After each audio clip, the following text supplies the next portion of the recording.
Tu as lancé? Oui. Ok, merci. Oui. Salut, bienvenue dans cette nouvelle vidéo.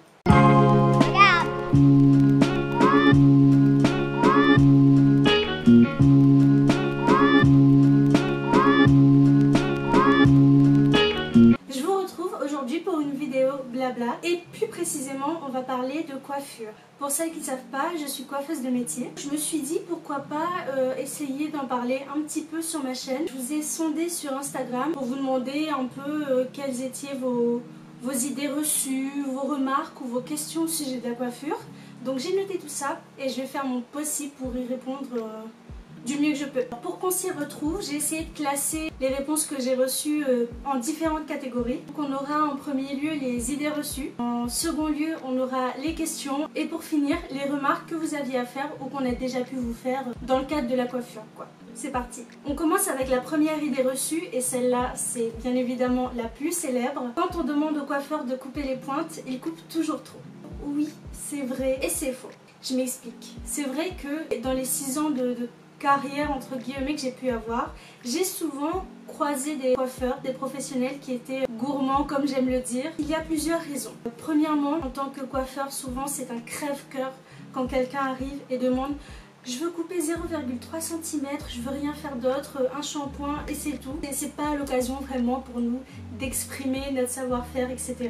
Mais je suis d'accord avec vous, généralement c'est toujours les clients qui décident. Il y a une autre raison à cela souvent, c'est que quand on fait les pointes, c'est parce que nos pointes sont abîmées. Beaucoup de coiffeurs préfèrent couper plus que ce que la cliente a demandé, de manière à enlever tout ce qui a été abîmé.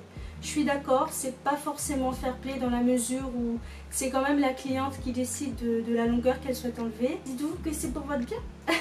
Et pour finir avec cette idée reçue là, souvent les gens pensent que couper les pointes c'est je mets mes cheveux à niveau, je coupe un peu et c'est fini. Or non, faire les pointes, peu importe la coupe qu'on a, c'est refaire une coupe entière. Et quand on fait une coupe, on a toujours quelques petits raccords à faire qui demandent quelques millimètres en plus par rapport à ce qu'on avait prévu. C'est ce qui peut faire que parfois, au lieu de couper 1 cm, le coiffeur va vous couper 1,5 cm. Mais soit dit en passant, tous les coiffeurs ne sont pas comme ça. Moi j'ai l'habitude de dire que je suis une coiffeuse très gentille. Vous me demandez d'enlever 4 mm, je fais mon possible pour enlever 4 mm, même si j'ai pas une règle greffée sur les mains. Idée reçue numéro 2 qui était en fait une question mais que j'ai préféré mettre dans les idées reçues parce que c'est une remarque que j'ai tellement entendue. Les produits sont plus chers chez le coiffeur. Pourquoi? Si vous avez l'habitude de faire vos courses cosmétiques en grande surface, oui, acheter chez un coiffeur, ce sera souvent plus cher. Si vous avez l'habitude d'acheter chez le petit bazar, Zara ou bien chinois du coin, oui, souvent chez le coiffeur, ça vous coûtera plus cher. Mais il y a plusieurs explications à cela et je tenais justement à évoquer cette idée reçue là, cette question là, pour vous expliquer parce que c'est vrai que n'étant pas du métier, vous ne pouvez pas forcément comprendre les prix pratiqués en salon. Il faut savoir que quand un coiffeur revend un produit, il ne fixe pas un prix comme ça quoi. Il y a plusieurs choses qui rentrent en compte quand un coiffeur vous revend un produit. Premièrement, ce qui va entrer en compte, c'est le prix que lui fait son fournisseur. Le produit que le coiffeur vous vend, il doit l'acheter lui-même. Tout va dépendre du prix que lui a coûté premièrement ce produit. Quand on est dans le commerce, souvent il y a des ratios à respecter entre guillemets et c'est comme ça qu'on s'assure au maximum d'avoir une vente qui est rentable. Deuxièmement, chaque tarification, que ce soit pour une prestation ou un produit, va inclure plusieurs choses et pas seulement le prix qu'a coûté le produit lui-même. Quand un coiffeur vous vend une main d'œuvre ou un produit, il va devoir aussi y inclure le loyer du salon, la main d'œuvre, le salaire de ses employés, son propre salaire et le bénéfice pour l'entreprise tout simplement. Minimum 5 choses qui influent sur un prix. Par produit, c'est de l'ordre de quelques centimes, voire quelques euros.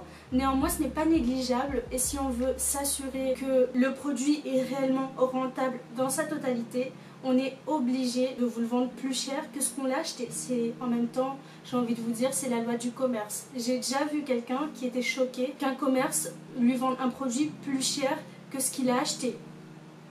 J'ai envie de vous dire avec quoi il se paye, avec quoi il paye son entreprise, avec quoi il paye son loyer, avec quoi il paye ses charges. S'il vous vend un produit au même prix qu'il a acheté, le bénéfice est de 0. Et quand on fait 0 bénéfice, on n'est tout simplement pas une entreprise. Une troisième chose à prendre en compte quand on crée un tarif pour un produit, c'est l'alignement concurrentiel. Peu importe le domaine, quand on vend quelque chose, on est obligé par comparaison de s'aligner avec les concurrents. On va s'échelonner un petit peu par rapport au prix de nos concurrents pour un même produit, pour une même marque ou un même type de produit. Je souhaite finir avec cette idée reçue en vous disant une chose, c'est que tous les produits que vous trouverez chez le coiffeur ne sont pas chers. Il existe certes des marques de luxe ou haut de gamme, mais il existe aussi des marques beaucoup moins chères. Il faut pour ça se renseigner, voir au niveau de plusieurs salons ou alors faire des recherches sur internet. Pour résumer, oui, les produits vendus en salon de coiffure sont plus chers que ce que vous allez acheter en supermarché, mais quand on considère l'écart de prix, il faut aussi bien souvent considérer l'écart en termes de qualité. Une dernière idée reçue que j'entends toujours, mais toujours, est-ce qu'il faut regarder la lune quand on doit se couper les cheveux? Alors ça, moi je vous dirais que je n'ai jamais fait attention. C'est une superstition, une croyance. Pour mes propres cheveux ou pour les cheveux de mes clientes, je n'ai jamais fait attention au positionnement de la lune, etc. Au pire, ça vous coûte rien de tester. On continue avec les questions. La première question c'est, est-ce qu'on peut faire n'importe quelle coiffure dans n'importe quel type de cheveux? J'ai envie de vous dire oui. Théoriquement, dépendant des capacités du professionnel qui s'occupe de vous, que ce soit en termes de coiffage ou en termes de technique, il est possible de faire plus ou moins ce qu'on veut avec le cheveu qu'on a entre les mains. Il y a quelque chose qui n'est pas à négliger, c'est le rendu. Par rapport à un cheveu frisé ou un cheveu lisse, un cheveu fin ou épais, un cheveu plus long ou plus court, la coiffure que vous allez souhaiter n'aura pas le même rendu. Bien souvent, les clientes s'appuient sur des photos. La plupart du temps, ce que vous allez demander est réalisable, mais même si le professionnel va mettre tout en œuvre dans les bonnes conditions pour effectuer ce qu'il y a sur la photo, ça ne va pas du tout avoir le même rendu sur vos cheveux à vous. Pour les raisons que je vous ai expliquées, c'est-à-dire type de cheveux, longueur, épaisseur, etc. Question numéro 2. Et celle-là, elle est un petit peu longue, donc je vais vous la lire. J'ai fait 2 décolorations et 2 couleurs en respectant un délai entre chaque technique. Ça remonte à plus de 9 mois, j'ai les cheveux frisés et je n'en prends pas soin. Est-ce que je peux me faire un défrisage? Pour cette question, il y a plusieurs choses à relever. Premièrement, je lis 2 décolorations et 2 couleurs en respectant un délai entre chaque technique. Les histoires de délai, j'ai pas envie de dire que c'est un mythe. En fait, un cheveu, quel qu'il soit, c'est une matière morte. Le cheveu ne se régénère pas par rapport à son état de santé, si je peux dire. Il va plus ou moins absorber les produits que vous lui mettez et il aura un aspect plus ou moins bien. Un délai entre plusieurs techniques, c'est un petit peu un mythe. Ce n'est pas ce qui va empêcher vos cheveux de se sensibiliser. Deuxièmement, je lis « je n'en prends pas soin ». Peu importe que vous ayez fait des techniques de coloration, frisage ou défrisage, ou que vous ayez les cheveux naturels, il est impératif d'en prendre soin, peu importe de la manière que vous souhaitez, que ce soit avec des produits naturels, que ce soit avec des produits de synthèse, que ce soit avec des crèmes, des pommades, des soins faits maison, de l'huile d'olive, un masque acheté chez un coiffeur, peu importe. Il faut toujours prendre soin de ses cheveux, qu'ils soient naturels ou pas, qu'ils soient longs ou pas. En ce qui concerne le défrisage, il y a un risque. Même si ça remonte à il y a 9 mois, vous aurez 9 mois de cheveux naturels et là, ça va sûrement plutôt bien se passer. Mais pour le reste, vos cheveux qui ont du vécu, ils vont mal subir le défrisage. Ça ne veut pas forcément dire que le cheveu va absolument cassé. Maintenant, on a quelque chose de magique qui s'appelle le Plex. Ça vous rappelle sûrement la marque Olaplex. Il existe d'autres Plex, d'autres marques. Ça ne fait pas des miracles, mais ça permet de considérablement limiter la casse. La troisième question que je vais vous lire, c'est est-ce que les extensions à froid abîment les cheveux? Est-ce qu'on peut le faire sur tout type de cheveux et sur n'importe quelle longueur? Je vais déjà commencer par vous rappeler ou vous faire découvrir ce que c'est qu'une extension à froid. Il y en a plusieurs types. Les extensions avec anneaux, donc ce sont des mèches. On va prendre une mèche de vos cheveux. On va prendre la mèche naturelle, on va englober les deux plus ou moins à la racine avec un petit tube ou un petit cylindre en fer et on va venir le pincer tout simplement pour faire tenir la mèche d'extension avec votre mèche de cheveux à vous. On a également la pince d'extension à froid avec lasso. Donc en fait ce sont des fibres qui sont au début de la mèche d'extension qu'on va attacher plus ou moins comme un lasso à une des mèches de vos cheveux. Il existe aussi un troisième type d'extension à froid, ce sont les extensions adhésives. C'est une extension sur laquelle on aura à la racine du cheveu une espèce de bande de colle mais qu'il ne faudra pas chauffer. On va emprisonner notre mèche de cheveux à nous avec la mèche d'extension et une autre bande adhésive. Et pour finir, on a tout simplement les extensions à clip. Donc ce sont les plus simples à poser, on peut les enlever n'importe quand. Ce sont des extensions avec des genres de petits peignes et des petites pinces au bout qu'on peut mettre très facilement soi-même. Mis à part les extensions à clip qui pour moi ne sont pas nécessairement à faire par un professionnel, les extensions à froid n'abîment pas les cheveux quand elles sont bien posées. En revanche, si elles sont très mal posées et surtout qu'elles sont très mal retirées, là, vous pouvez vous arracher des cheveux ou vous en casser. Sinon, en termes généraux, les extensions à froid n'abîment pas les cheveux. En ce qui concerne la longueur, il y a une chose à laquelle il faut faire très attention. S'il n'y a aucun raccord qui est fait entre les extensions et vos cheveux naturels en dessous, le rendu peut vite être moche. Quand vos cheveux seront naturels, ça peut vite faire quelque chose de pas très joli. On peut voir le décalage entre ce qui est naturel et ce qui ne l'est pas. J'aimerais rebondir sur une dernière chose dans cette question. On m'a demandé tout type de cheveux. À ce jour, j'avoue que je n'ai jamais vu d'extension frisée.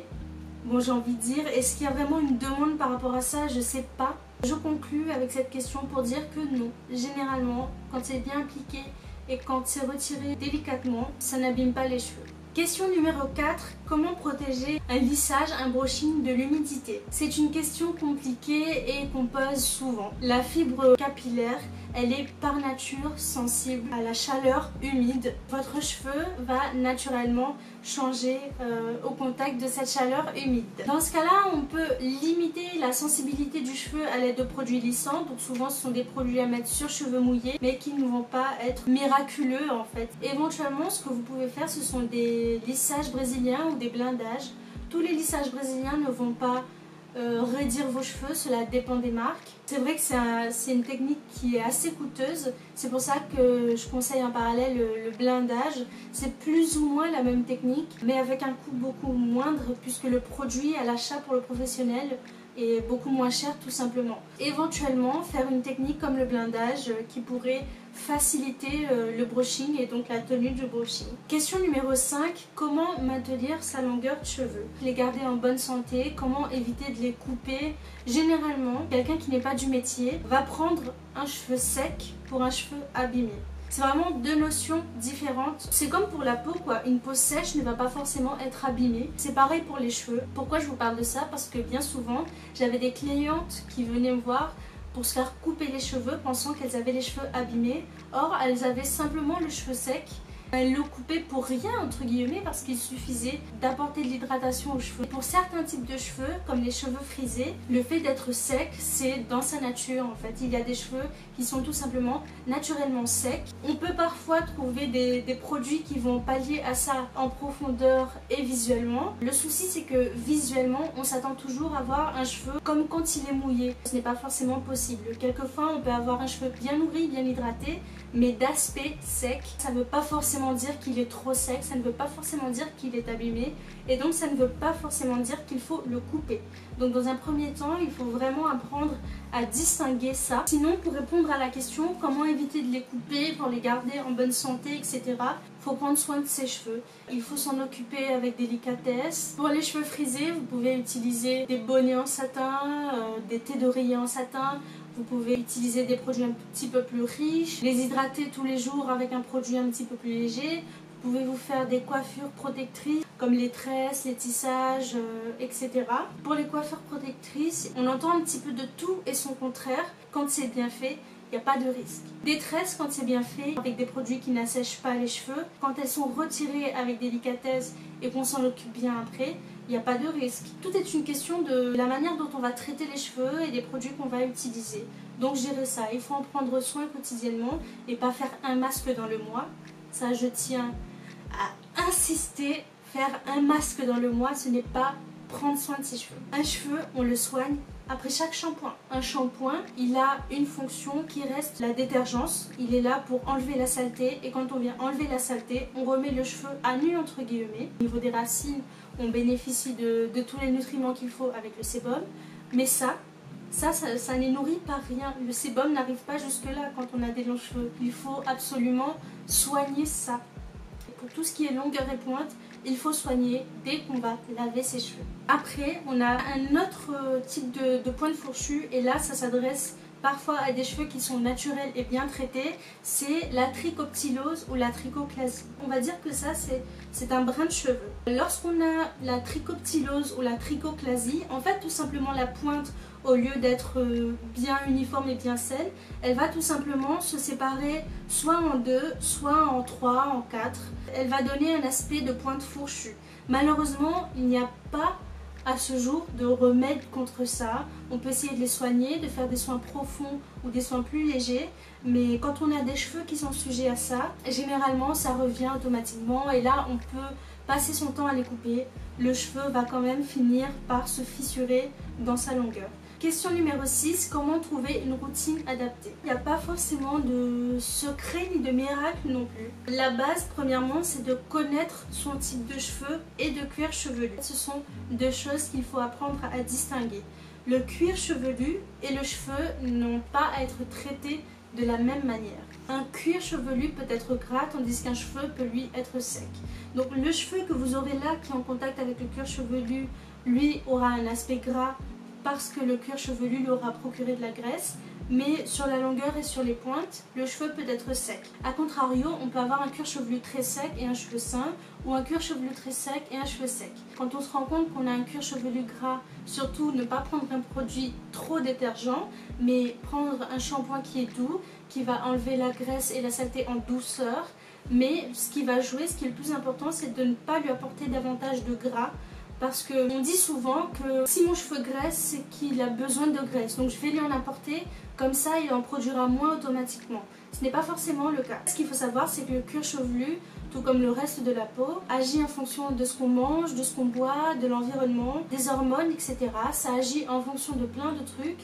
Apporter plus de graisse à un cuir chevelu gras ne va pas le rendre automatiquement moins gras. Si vous avez un dérèglement hormonal qui cause cet excès de gras, le problème ne sera pas réglé comme ça. Il faudra plutôt régler le problème à la source, c'est-à-dire au niveau des hormones quand c'est le cas. Il faut apprendre à distinguer notre type de cuir chevelu, notre type de cheveux, et de là on va pouvoir apporter le traitement nécessaire à travers les produits. En ce qui concerne les produits eux-mêmes, le mieux c'est d'essayer. Mais n'oubliez pas que d'une personne à une autre, un produit peut agir plus ou moins bien. Si ceux que vous avez achetés ne marchent pas, il faut en tester d'autres jusqu'à ce qu'on trouve une routine qui nous convienne à nous. Question numéro 7. La coloration au henné, bon ou mauvais? Le henné, c'est une poudre qu'on obtient à partir de feuilles écrasées qui a des vertus colorantes. Donc il y a le henné neutre qui au fil du temps pourra quand même vous donner des reflets orangés.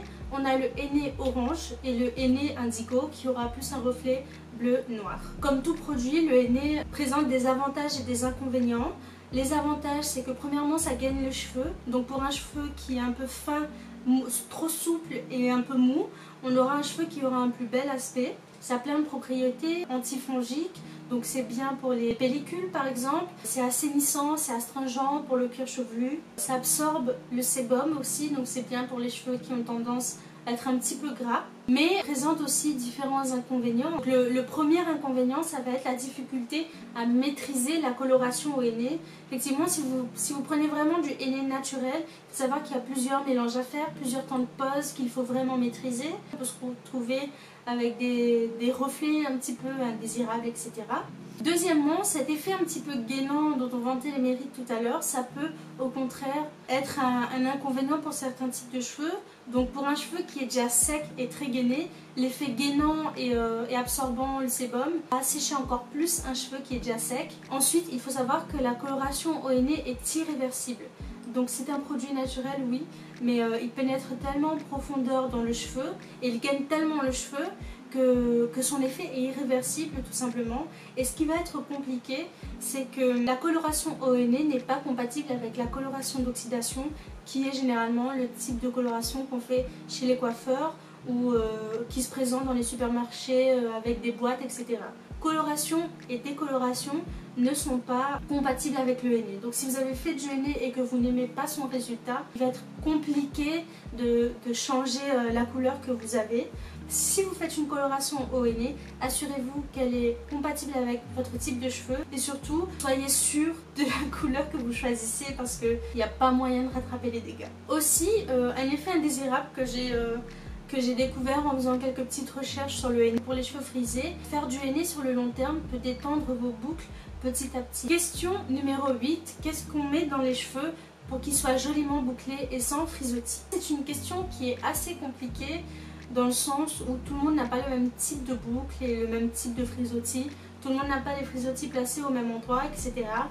Généralement, quand on n'a pas les cheveux lisses, on a toujours les cheveux qui sont un petit peu entre deux. Comme moi par exemple, mes cheveux quand ils sont naturels, ils vont être surtout le haut, légèrement bouclés et ondulés.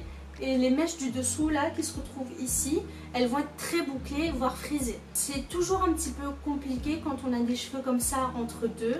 Pour un cheveu bouclé déjà, on va éviter de le brosser tous les jours et surtout quand il est sec. Parce que forcément les boucles vont être dédoublées, moins visibles, moins jolies, etc. On aura un aspect de cheveux gonflé. Deuxièmement, pour un cheveu qui n'a pas beaucoup de ressort, on va favoriser le scrunch au niveau du coiffage. On va utiliser des produits qui donnent plus de dynamisme aux boucles. Pour un cheveu bien frisé, moi je vais préconiser le finger coils. Et pour un cheveu comme le mien, comme je disais, qui a plus tendance à onduler et légèrement à boucler, ce que je fais depuis un petit moment déjà et qui me va bien, je me fais de tresses collées. Je garde ça une nuit ou une journée et puis généralement quand j'enlève, j'ai un aspect plus ou moins de boucle. Mon cheveu petit à petit va reprendre un petit peu sa forme. Mais comme il aura été contenu, il va moins gonfler et avec les produits, le mouvement sera un petit peu plus redessiné, quoi. Et enfin, la dernière question qui reste une question très intéressante. Est-ce légal de faire payer un autre prix que celui affiché parce que c'était difficile à coiffer et c'était chiant? Déjà, on ne parle pas comme ça à ses clients. En revanche, oui, c'est tout à fait légal de faire payer un prix différent de celui qui est affiché. Le coiffeur va vous afficher des tarifs. Bien souvent, par prestation, donc que ce soit un brushing ou une technique, il va vous fournir des prix par longueur ou épaisseur de cheveux. C'est pas toujours évident de prévoir et quand on passe beaucoup plus de temps que prévu et que c'est beaucoup plus difficile à coiffer que prévu, c'est tout à fait normal qu'on fasse payer des suppléments. Après, je suis d'accord qu'il y a une manière de dire les choses. Là, clairement, c'était chiant à coiffer, ça ne se dit pas. Une chose que je souhaite ajouter par rapport à ça et que les gens ne savent pas.